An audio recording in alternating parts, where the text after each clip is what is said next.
Bwana Yesu asifiwe. Amen. Nitaanza kwa kuangalia sasa huduma ya nabii.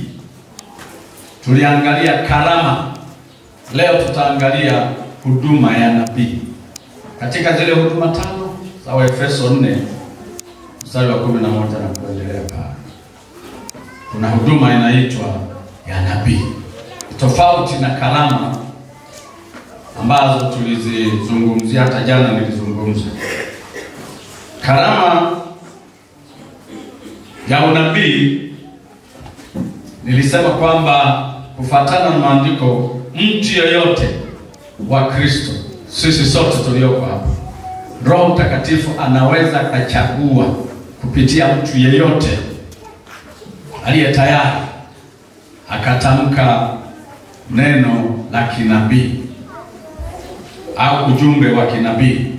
Na ujumbe unaotamkwa kupitia karama una mambo makuu mangapi? Tulisema matatu. Unajenga, unatia moyo, unafariji. Nje ya hapo sio wenyewe. Unabii hauleti fujo, haukemei ule wa karama, haukemei watu. Wewe fanya utafiti tu, hata wewe mwenyewe upeleleze, tafuta vitabu, uliza watumishi wa Mungu. Karama ya unabii inajenga, inatia moyo, inafariji. Hebu tumpe Yesu makofi.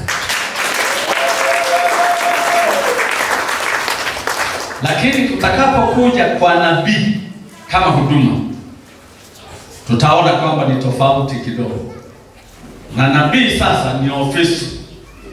Ni kama vile mchungaji, mtume, mwinjilisti, mwalimu. Ofisi ya nabii ni huduma kama hizo nilizozitaja, na inafanya kazi kwa namna tofauti. Na wapo watu ambao wamepewa kabisa huduma inaitwa huduma ya unabii, na wanapewa na Mungu kuzungumza hata mambo yajayo. Wanaweza kuona mambo katika ulimwengu wa roho kupitia Roho wa Mungu, yale ambayo katika hali ya kawaida huwezi kuyaona, lakini wao wanapewa kuyaona. Sasa kwa sababu ya muda wetu leo ni wa maagano, nitachagua vipengele tu vichache katika eneo hilo la huduma ya nabii. Nianze na kitu kinaitwa maonyo kuhusu huduma ya nabii. Maonyo kuhusu huduma ya unabii. Maandiko hutoa maonyo ya aina mbili kuhusu huduma ya unabii. Onyo la kwanza ni kwa ajili ya wanaosikia. Kwa mfano sisi na mimi hapa, katokea mtu anatoa unabii, sisi tuna sehemu yetu ambayo tunaonyo au tunaelekezwa. Hilo ni onyo na kwenda kwa wasikilizaji. Na onyo jingine ni kwa manabii wenyewe au kwa nabii mwenyewe, analopaswa kuwa mwangalifu. Watakatifu, Bwana Yesu asifiwe. Sasa tuanze na maonyo ya Mungu kwa watu wake. Kitu cha kwanza au sasa maonyo ya Mungu kwa watu wake. Maana kuna sehemu mbili, kwa watu wake na kwa nabii mwenyewe. Jambo la kwanza ni kupokea huduma ya nabii mwenyewe. Kuna maelekezo ambayo Biblia inayazungumza.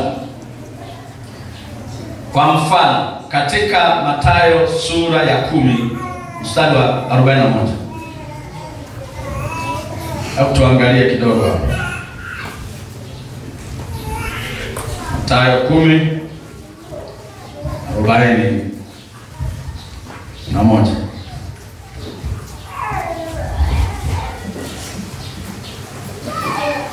Biblia inasema, kianza na ule wa 40, anasema apokeeni ninyi, anipokea mimi. Hayo ni maelekezo ya Yesu. Naye anipokeaye mimi, ampokea yeye aliyenituma. 41 sasa. Ampokeaye nabii kwa kuwa ni nabii, apata thawabu ya nani? Ya nabii. Naye ampokeaye mwenye haki kwa kuwa ni mwenye haki, apata thawabu ya nini? Ya mwenye haki. Sasa upande huu wa kumpokea nabii ni ule upande unaitwa upande chanya. Napokea nabii, nimethibitisha ni nabii, yule anahitaji kupokelewa kama nabii kwa heshima zake zote, kama nabii wa Bwana, kama vile zamani walivyokuwa wanapokea manabii wale wa kweli. Hatuzungumzi manabii feki, wale wa kweli wanaozungumza neno kutoka kwa Bwana na linatimia, wanahitaji heshima. Kwa hiyo mimi kama Shija hapa, nikishajua huyu ni mtumishi wa Bwana, nabii wa kweli, anahitaji kupokelewa kwa heshima kama nabii, na ninapata thawabu ya nabii. Haleluya! Jamani, haleluya! Iko hivi, iko namna hii.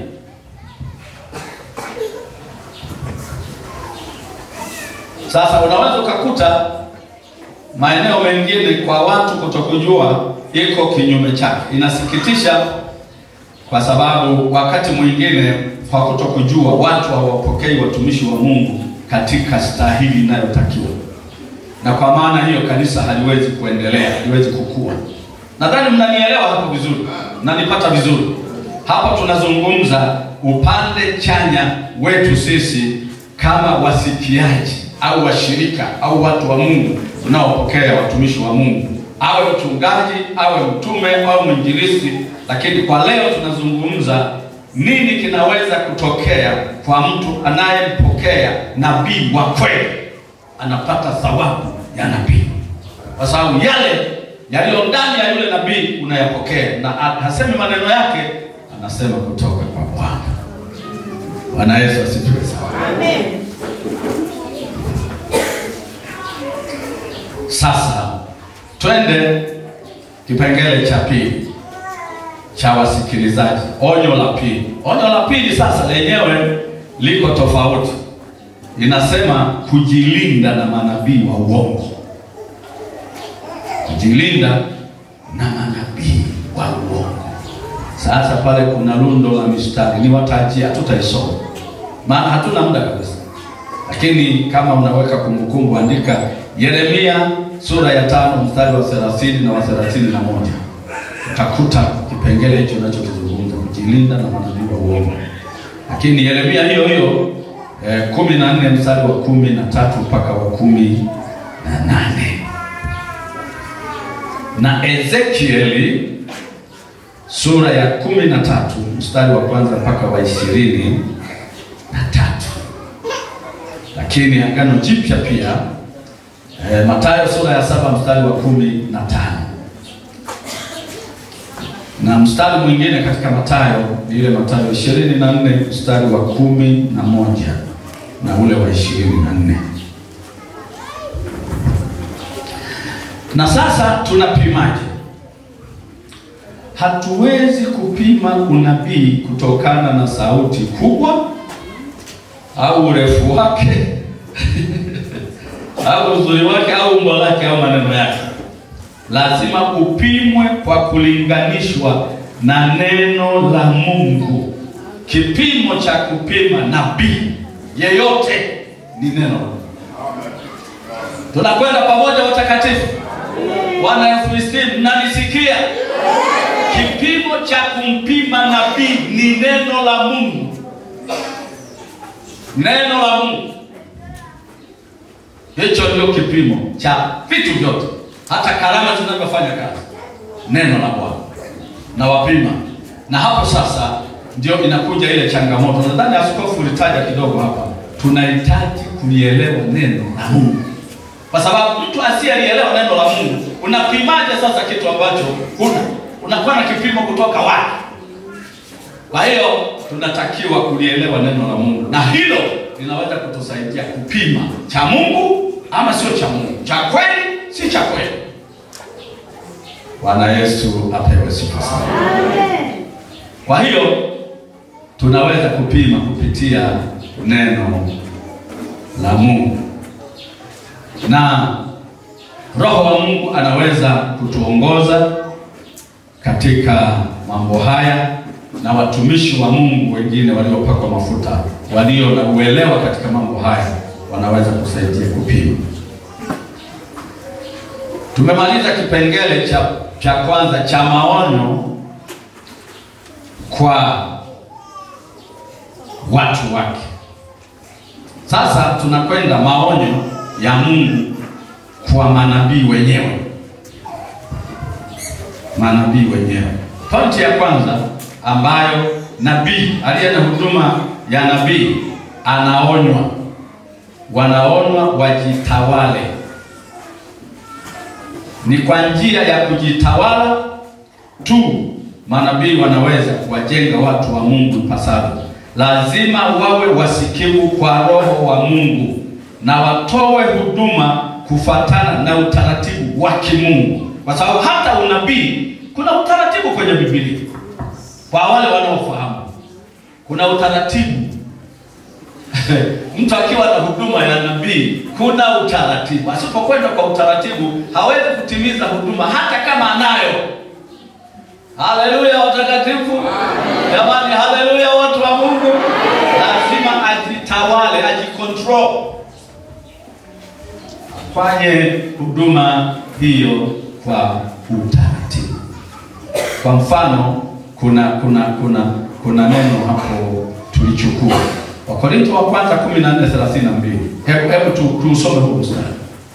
Wakorintho wa kwanza 14:32.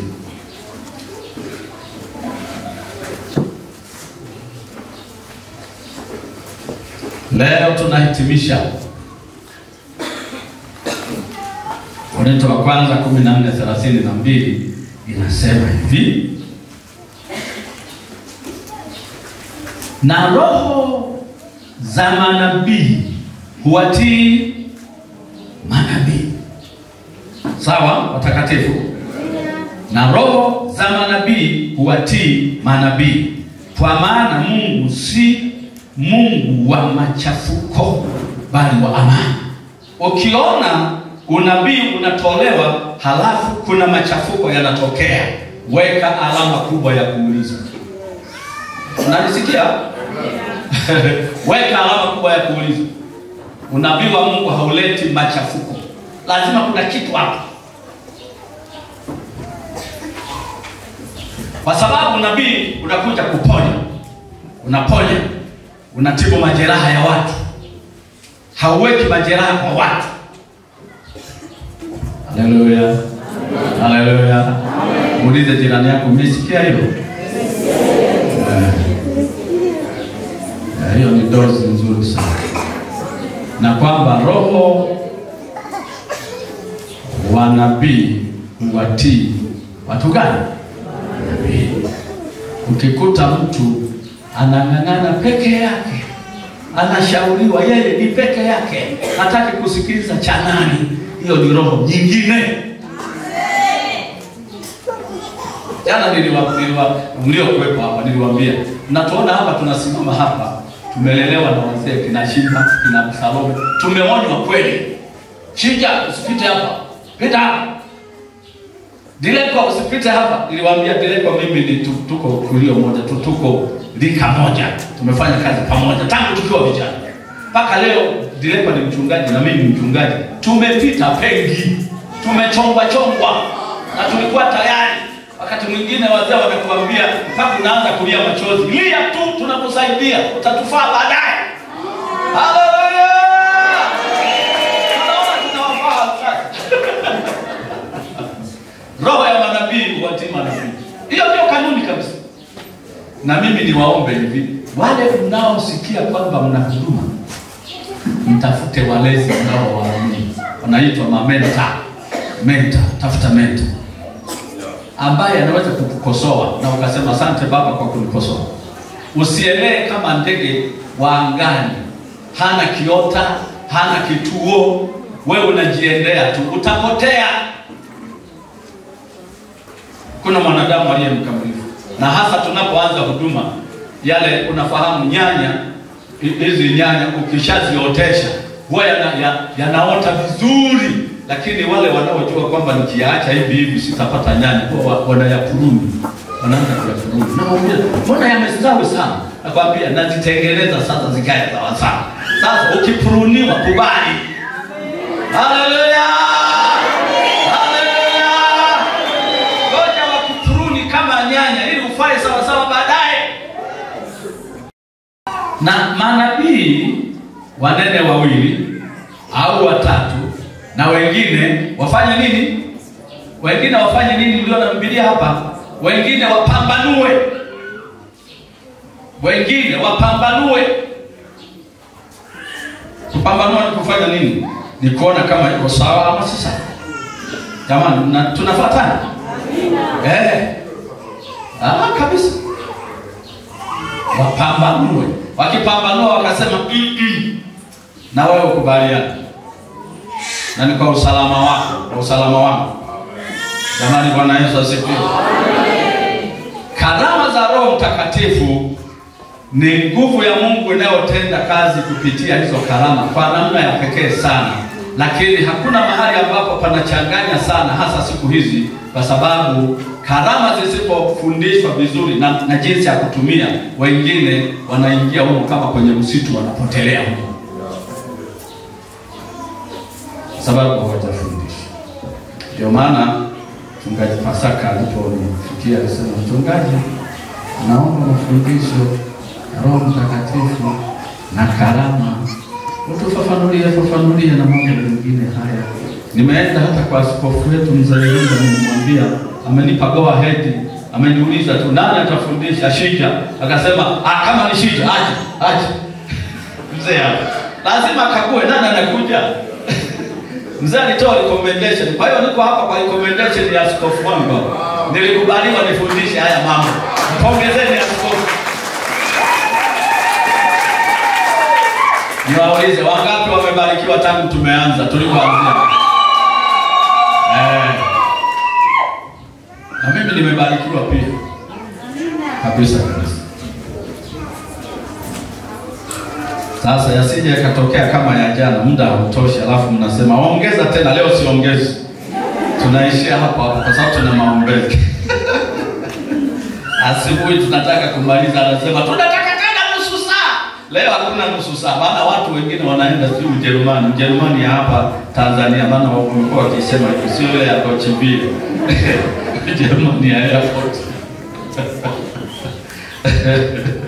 Sasa kwa sababu hiyo niliyoitaja ya muda, ninaomba niende kwenye kipengele hiki. Kuna maswali kama 7 hivi na nitayataja yote. Kuna maswali 7 yanayosaidia kupima huduma ya kinabii. Sasa weka mstari wa waraka wa kwanza wa Yohana sura ya 4 na mstari wa kwanza. Waraka wa kwanza wa Yohana sura ya 4 na mstari wa kwanza. Kuna maswali 7 yanayosaidia kupima huduma ya kinabii.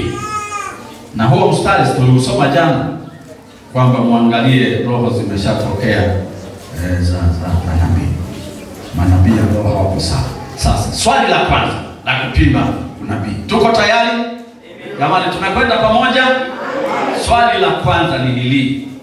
Je, unabii unakubaliana na neno la Mungu? Kama mtu anatoa unabii, unakubaliana na neno la Mungu? Kwa sababu nabii wa Mungu lazima ukubaliane na neno la Mungu. Ukipingana tu na neno la Mungu, achana nao. Sawa? Unakubaliana na neno la Mungu? Andika na andiko hili. Isaya sura ya 8 mstari wa 20. Isaya 8 mstari wa 20. Hai, moja hii. Swali la pili. Je, unabii umetolewa kwa roho njema? Hiyo roho nyuma ya huo unabii ni roho njema? Korinto wa kwanza sura ya 13 mstari wa 2 unasema hivi: tena nijapo kuwa na unabii na kujua siri zote na maarifa yote, nijapo kuwa na imani timilifu kiasi cha kuweza kuhamisha milima, kama sina upendo ni kitu mimi, si kitu mimi. Uwe unabii, uwe kitu gani, cha kimujiza, cha nini, kikipingana tu, basi achana nacho. Kwa hiyo lazima unabii utolewe katika roho njema. Sasa wakati nafundisha mwanzo niliwatahadharisha kwamba siku hizi na maigizo yapo kabisa. Au mtu anaona kwamba kanisani wametuchosha, anaopoteza maneno kwa watu kule, baadaye hayo maneno anasema kuna watu wako hivi na hivi, Mungu amenifunulia. Kumbe ni umbea tu, ametembeza umbea huko na huko, akakuta kuna mambo fulani humo yanaendelea, anakuja anasimama anasema roho anasema kuna watu hapa wako hivi na hivi. Huo ni umbea huo. Pata kutoka Roho Mtakatifu, jenge kanisa, acha umbea kupitia unabii. Hamjakutana na mambo namna hii? Paka watu wanapanga kabisa, tumpangie hila namna hii fulani, tutampata tu.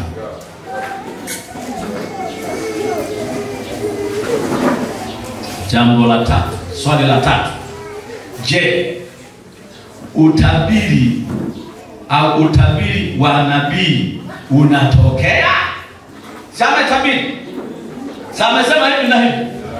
Inatokea? Isipotokea ni feki.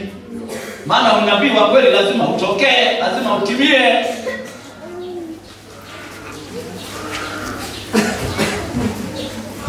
Kumbukumbu la Torati 18:20. Nakupa na mistari kabisa, tutafuatilia. Je, utabiri wa nabii unatokea? Kumbukumbu la Torati 18:20. Swali la 4 la kupima unabii: je, nabii huyu anaishi maisha safi? Hapo ndio penyewe sasa. Huyu anayetuambia yeye ni nabii na ana unabii anaishije? Chunguza maisha yake. Kama ana ndoa, chunguza ndoa yake. Chunguza kila kitu. Wengine wanaishi kama wasimbe, wanaenda anatoka hapa anaenda mahali pengine, hana hata kibali. Nabii hujui hata anakotoka, hujui hata maisha yake, anaanza kuwatabiria, mnamiminika hapo, anaombea na maji, mnanyweshwa.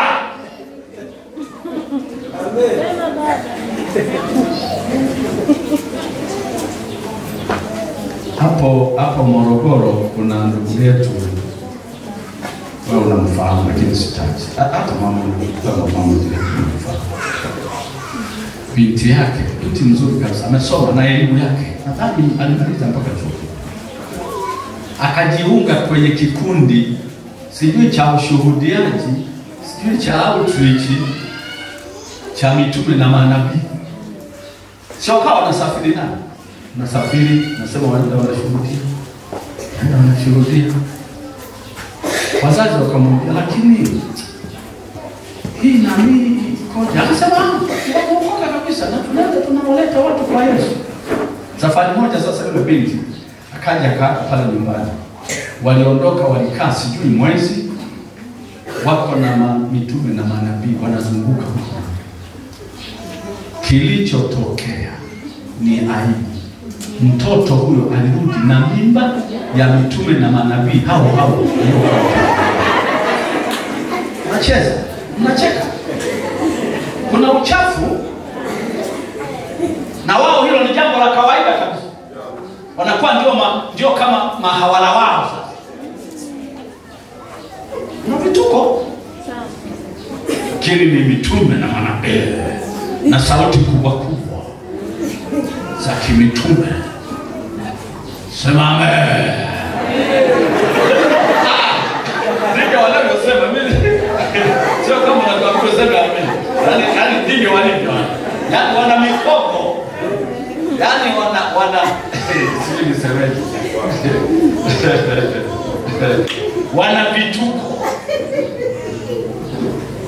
Watu baba na mama ikabidi wapokee baadaye mjukuu wa mitume na manabii waliokuwa wanatembea nao kwenye huduma. Ulimwengu umeharibika wapendwa. Lazima tuwe macho. Huyo anayekutolea unabii maisha yake yakoje? Ana sifa? Chemichemi inapotokea, yani chemichemi inapotokea kwenye chanzo, hapo ndio mahali pazuri pa kujiridhisha kabisa. Amen. Muulize jirani yako, umeipata hiyo? Wewe unafanya hivyo sasa, wewe unakagua. Haleluya, utakatifu.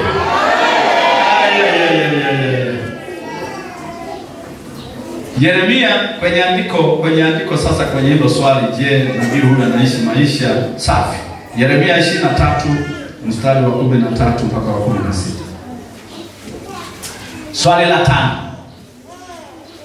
la kukagua huyo nabii.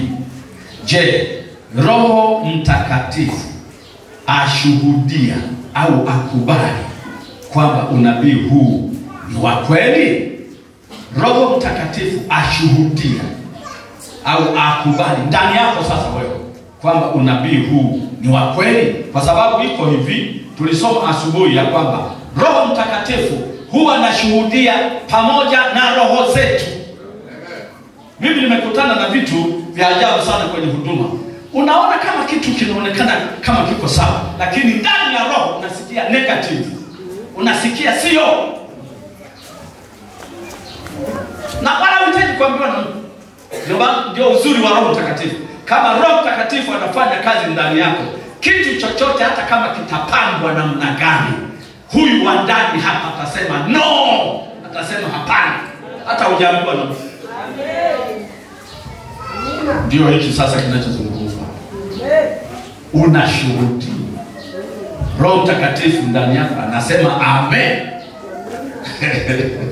Andiko katika swali hilo ni Petro wa pili sura ya 1 mstari wa 21. Natoa maneno yake. Je, yale maneno huwa anawaleta kwa Mungu, huwa anawaleta kwa Yesu wale watu, au huwa anawatawanya watu? Ukikuta nabii anatawanya, huyo si nabii. Anavuta roho, analeta. Nabii anawaleta watu. Ukiona anasambaratisha, anatawanya, kuna roho nyingine. Afundisha mambo ya msingi sana. Nikupe na andiko tumalize hapa. Kumbukumbu la Torati sura ya 13 mstari wa 1 mpaka wa 4. Kumbukumbu la Torati 13 mstari wa 1 mpaka wa 4. Sasa katika kuhitimisha na sentensi hii, ikiwa nabii yeyote anasisitiza kwamba umfuate pasipo kuuliza maswali yoyote, umpime kuwa ni nabii au ujue ya kwamba huyo ni nabii wa uongo. Huwa hawataki waulizwe maswali. Wanasema mimi mtumishi wa Mungu nimesema. Mtumishi wa Mungu akishasema kuna maswali. Wewe ni nani usiulizwe? Wakati Biblia inasema tukupime. Wewe ni nani usipimwe? Wewe ni mwanadamu kama wanadamu wengine, unaweza kukosea. Nyenyekea. Lakini hawa jamaa huwa hawataki maswali, kwa sababu wanaoperate kwa uongo, wanaoperate kwa hila. Kwa hiyo hawataki hila yao ijulikane. Funga mkono kama hivi. Dakika zangu zinasema ni saa 10 na dakika 59. Imebaki moja kufika saa 11. Nataka nizungumze kidogo juu ya watu wanaotaka kujazwa Roho Mtakatifu. Sawa? Asa. Sawa. Kwa ruhusa ya Yesu.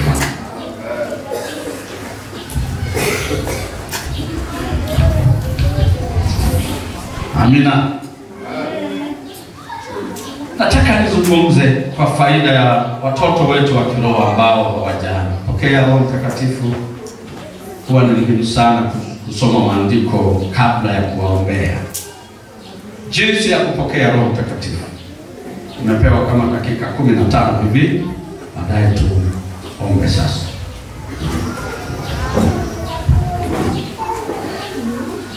Jinsi ya kupokea Roho Mtakatifu kwa wale ambao hawajajazwa na Roho Mtakatifu na kunena kwa lugha. Jambo la kwanza kabisa ni kumwamini Yesu na kutubu dhambi zote. Hapo ndio kwenye mwanzo wa kila kitu. Kumwamini Yesu na kutubu dhambi zote. Matendo ya Mitume sura ile ya 2 mstari wa 29 pale. Ngoja tukimbie hapo. Tunataka tu kupata utangulizi kidogo kwamba unaanzia wapi sasa. Nataka kujaza Roho Mtakatifu. Tuifuate Biblia. Tuiulize Biblia. Wa zamani walifanyaje? Fanya namna gani?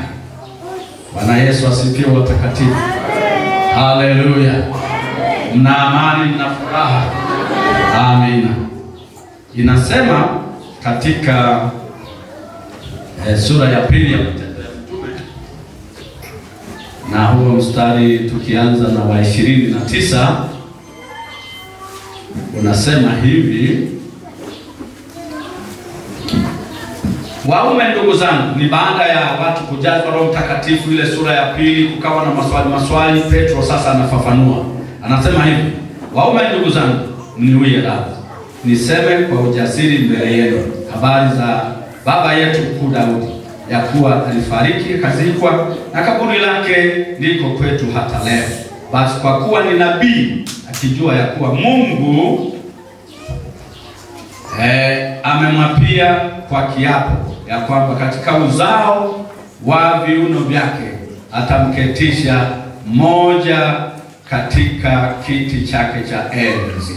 Akatoa ile hotuba yake. Alipotoa ile hotuba yake, mstari wa 37 unasema hivi: walipoyasikia haya, wale watu sasa wakachomwa mioyo yao, wakamwambia Petro na mitume wengine, tutendeje ndugu zetu? Petro akawaambia, tubuni mkabatizwe kila mmoja kwa jina lake Yesu Kristo, mpate ondoleo la dhambi zenu, nanyi mtapokea kipawa cha Roho Mtakatifu. Kwa hiyo kwenye msingi wa kwanza wa kupokea kipawa cha Roho Mtakatifu ni kwenye kutubu dhambi. Ondoa kikwazo. Roho Mtakatifu apate mahali moja kwa moja kwa kuingia kama haja ya Mungu ilivyo. Moja hiyo. Njia nyingine tunapokeaje Roho Mtakatifu? Jambo la pili ni kumwomba Mungu. Ni kumwomba Mungu, na tutafanya hivi. Ni kumwomba Mungu. Ameahidi kabisa tukiomba lolote yeye atafanya. Lakini tupate mstari ya Luka 11. Luka 11 mstari wa 9 mpaka wa 13 pale. Katika Injili ya Luka 11 mstari wa 9 mpaka wa 13. Inasema hivi: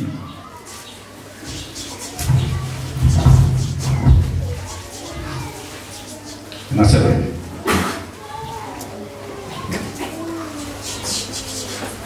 nami nawaambia, huyo ni Yesu, ombeni nanyi mtapewa, tafuteni nanyi mtaona, bisheni nanyi mtafunguliwa. Kwa kuwa kila aombaye hupokea, naye atafutaye huona, naye abishaye atafunguliwa.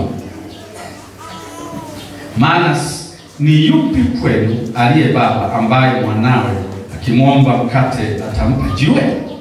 Au samaki badala ya samaki atampa nyoka? Jamani, inatokea hivi? Na itokee.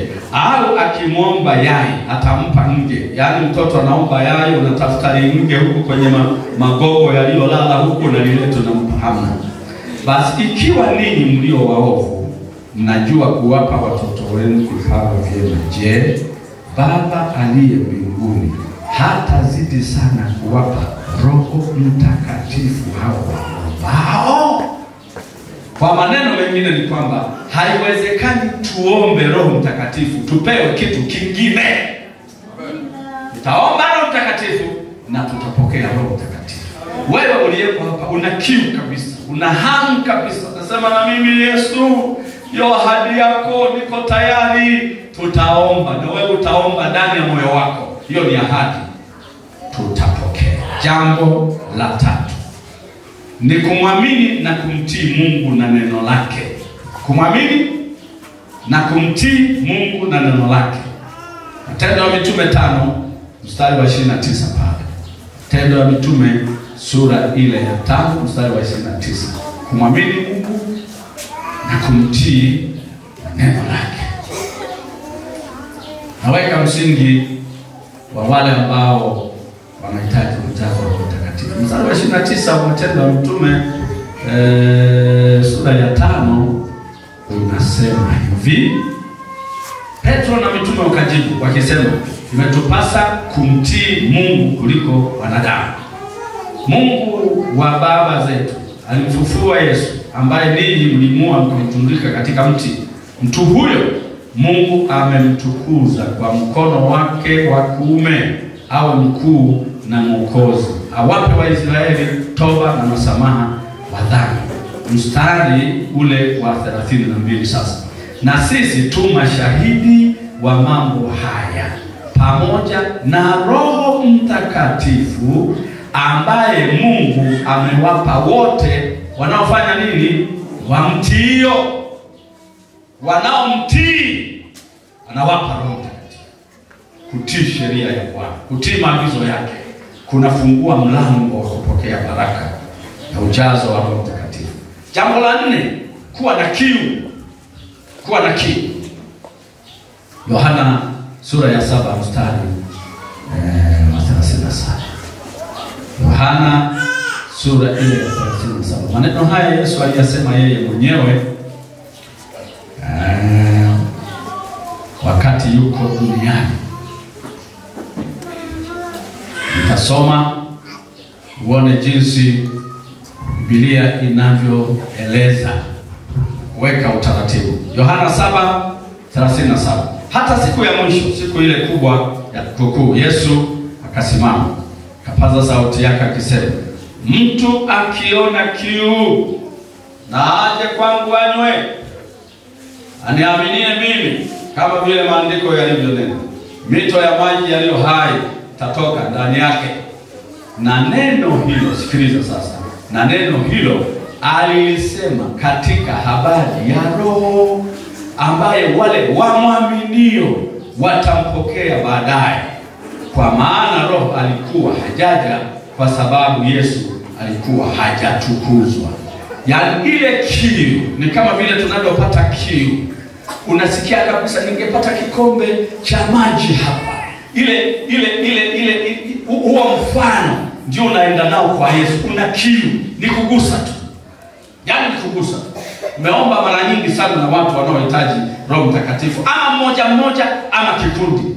Huwa haichukui muda, kwa sababu anayejaza ni Yesu mwenyewe. Ile kiu yako ile, utaona tutakapomwambia wajaze sasa, atashuka, utapokea, utaanza kunena kwa lugha nyingine. Kiu. Muulize jirani yako, una kiu? Sasa kwa sababu kama huna kiu, tukupe maji ya nini sasa? Mimi nina kiu hata leo. Hata sisi tuliojazwa zamani tujazwe tena. Biblia inasema wakajazwa tena. Bwana asifiwe sana. Kitu kingine nimalizie, fungua kinywa chako kwa imani. Kuna watu Sikiliza, tunapoombea watu Roho Mtakatifu namwambia uwe tayari sasa, kwa sababu Bwana atashika kinywa chako, atakitumia kinywa chako. Hiyo lugha lazima ipite kwenye kinywa chako. Unakuta sasa mnaomba, mtu amebana mdomo kabisa namna hii. Ananena wapi sasa Roho Mtakatifu?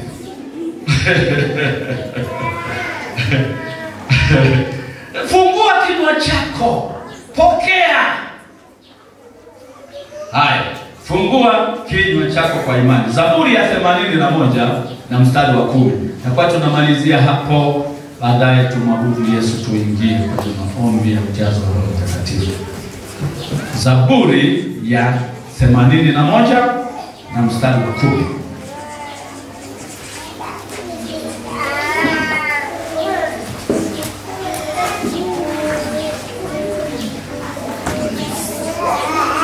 Haleluya. Sema nini na moja mstari wa 10. Nasema hivi: mimi ndimi Bwana Mungu wako, niliyekupandisha toka nchi ya Misri. Fungua sana kinywa chako, nami nitakijaza. Rudia hayo maneno. Mimi ndimi Bwana Mungu wako, niliyekupandisha toka nchi ya Misri. Fungua sana kinywa chako, nami nitakijaza. Kama nilivyosema, nimeomba na watu mbalimbali habari za Roho Mtakatifu. Ninapomalizia, safari moja kijana wa Tabora Boys hapo alikuja nyumbani siku moja pale Cheo. Nasema, mchungaji, mimi nimeombewa sana. Akaanza kutaja. Tulikuwa na kongamano mahali, akataja. Tulikuwa Uyui sekondari la vijana, nikaenda sikujazwa. Sijui na wapi sikujazwa. Nimeona nije unipe maelekezo. Alikuja nyumbani kabisa. Akanikuta na mimi nataka kuondoka. Akamwambia, sasa fanya hivi, uje kesho saa 4. Tukae sasa, tuombe Mungu. Basi akaenda. Kesho yake hakukosea hata dakika moja. Jamaa na kiu na Roho Mtakatifu. Ile saa 4 yuko mlangoni pale. Umefika? Twende chumbani. Tukaenda chumbani. Nilisoma yale maandiko ya Yohana sura ya 7. Ule mstari wa 37. Yale ya kiu ya. Nilimuuliza tu, una kiu? Nina kiu mchungaji. Yaani mchungaji, nina kiu. Sisi pale tukikaa kwenye fellowship yetu ya wanafunzi, wenzangu na wasikia wananena kwa lugha, yaani nachukia kweli. Mimi kuna kitu gani? Yaani mchungaji, imenichosha kabisa hii hali. Nikasema, sasa wewe umeiva kwa kujazwa Roho Mtakatifu. Umeiva kabisa kwa kujazwa Roho Mtakatifu, umeiva. Bado na kiu ya kupitiliza. Napiga magoti. Kamwambia nifuatishe kwa maneno hayo. Kamunguza maneno fulani mazuri tu ya kujikabidhi kwa Yesu. Ile nakaribia kumaliza, akaunganisha, kanenda kwa lugha, kaanguka hapo. Alinena. Mama mchungaji shida anataka kwenda sokoni. Kamwambia, mama ngoja kwanza, maana tulikuwa tunataka kutoka. Ngoja huyu mtoto anene kwanza kwa lugha. Tukitaka kumwambia basi imetosha. Ndio naunganisha sasa. Anasherehekea. Baadaye sasa akanywa, akaridhika. Akaniambia neno la ajabu. Akasema, mchungaji, tumefunga shule na tunaelekea Dar es Salaam kesho. Kwenye treni watanikoma.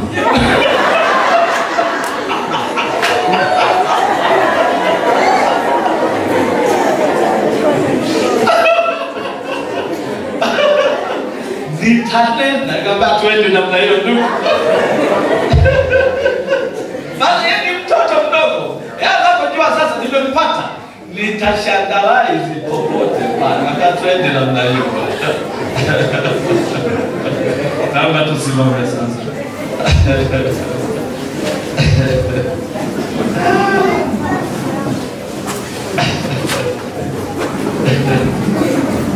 Kuna wimbo wote wa kuabudu unaoendana na somo. Ndio nini mnalobambana kwa nyingi. Tuabudu kifupi na tutachukua muda mrefu.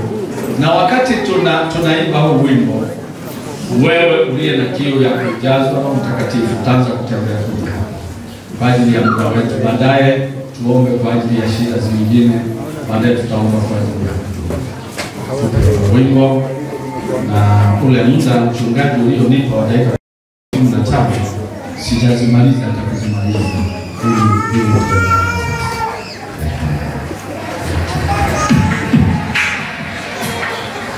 wale wanaohitaji mjazo wa Roho Mtakatifu. Sisi wote kanisa lote tumwabudu Bwana na tuwe tayari kuruhusu uwepo wa Roho Mtakatifu mahali hapa kwa wale wanaohitaji kujazwa na Roho Mtakatifu. Nimewakabidha sana, maana tangu siku ya kwanza wengine walitaka tuombe, kaambia tutaomba. Joni tu, anza kuja. Ni haki yako, wewe ni mtoto wa Mungu, ni haki yako. Ni haki yako kabisa. Utajazwa, utanena kwa lugha kwa mara ya kwanza. Utajazwa, utanena. Na kiu, umetengeneza maisha yako, Roho Mtakatifu atashuka.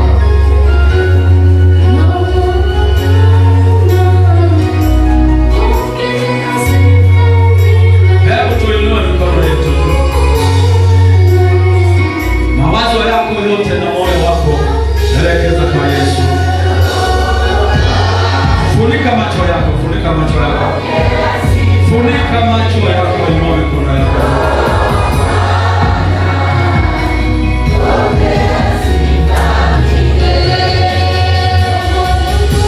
Watumishi wa Mungu, tuje tuwazunguke wapendwa wetu. Baadaye tutamuita Yesu kwa ajili ya ujazo wa Roho Mtakatifu.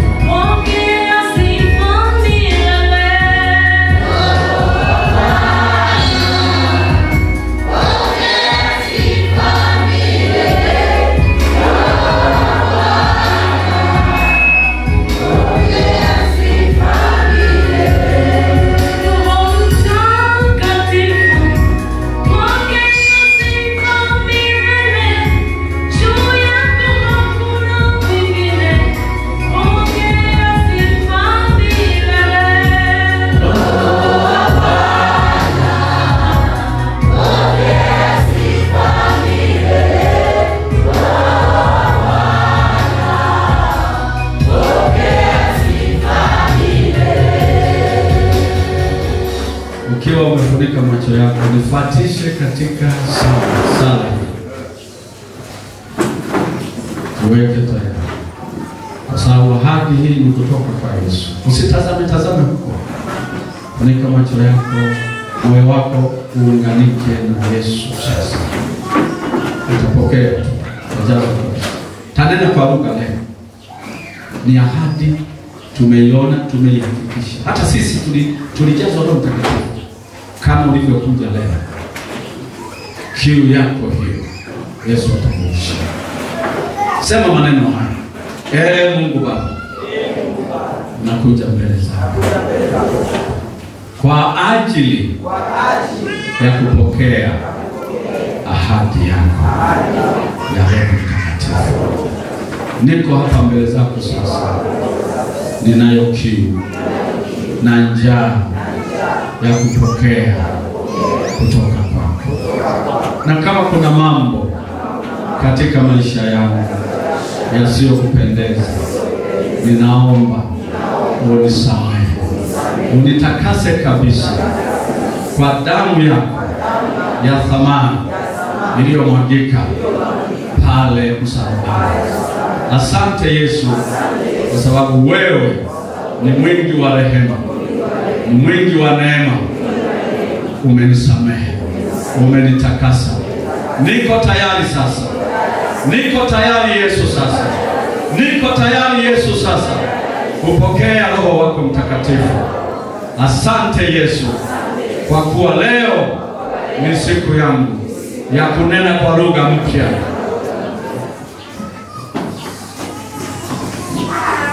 Baba, katika jina la Yesu, uwe tayari sasa. Fungua kinywa chako. Uwe tayari. Utaanza kunena hapo sasa hivi, utaanza kunena. Baba, katika jina la Yesu, unawaona watoto wako hawa, wanaume na wanawake, wako mbele zako kwa ajili ya kupokea ahadi yako ya Roho Mtakatifu. Yesu unayejaza kwa Roho Mtakatifu, Yesu unayejaza kwa Roho Mtakatifu, ninakusihi sasa Achilia, achilia, achilia Roho wako Mtakatifu. Roho wa Bwana shuka sasa. Roho Mtakatifu shuka, shuka, shuka, shuka, shuka. Tayari hapa wamenena kwa lugha. Tayari mstari wa kwanza wamenena kwa lugha. Na wewe jiweke tayari. Shuka. Roho wa Bwana shuka. Roho Mtakatifu shuka. Roho Mtakatifu shuka. Naweza mkawekea mkono. Pokea Roho Mtakatifu. Roho Mtakatifu yuko hapa tayari. Pokea, pokea. Fungua kinywa chako. Fungua kinywa chako. Katika jina la Yesu. Pokea Roho Mtakatifu. Pokea Roho Mtakatifu. Roho wa Bwana yuko hapa. Roho wa Bwana yuko hapa. Nena, nena. Fungua kinywa chako. Nena, nena. Nena kwa lugha. Nena kwa lugha. Nena kwa lugha. Nena kwa lugha. Nena kwa lugha. Oh, na wewe nena. Fungua kinywa chako. Nena kwa lugha. Asante mtoto, umejaza Roho Mtakatifu. Endelea, endelea, endelea. Umepokea. Kwa jina la Yesu. Kwa jina la Yesu. Kwa jina la Yesu. Endelea mama, umeshajaza. Umejaza, umejaza. Na wewe endelea. Na wewe endelea. Umepokea tayari. Kwa jina la Yesu. Endelea, endelea. Umejaza, umejaza, umejaza. Endelea kunena, endelea kunena. Kwa jina la Yesu. Kwa jina la Yesu. Moto, moto, moto, moto. Moto, moto, moto, moto, moto, moto. Roho Mtakatifu. Moto, moto, moto, moto. Fire, fire, fire. Moto wa Roho Mtakatifu. Moto wa Roho Mtakatifu. Moto wa Roho Mtakatifu. Moto wa Roho Mtakatifu. Moto wa Roho Mtakatifu. Moto, moto, moto wa Roho Mtakatifu. Moto wa Roho Mtakatifu. Pokea, pokea. Fungua kinywa chako. Fungua kinywa chako. Nena, nena, nena, nena, nena. Nena. Endelea, umejaza, umejaza. Endelea kunena, endelea kunena. Kwa jina la Yesu. Kwa jina la Yesu. Kwa jina la Yesu. Pokea, pokea, pokea, pokea. Pokea, pokea, pokea. Pokea, pokea. Oh, rika na mama shika. Shika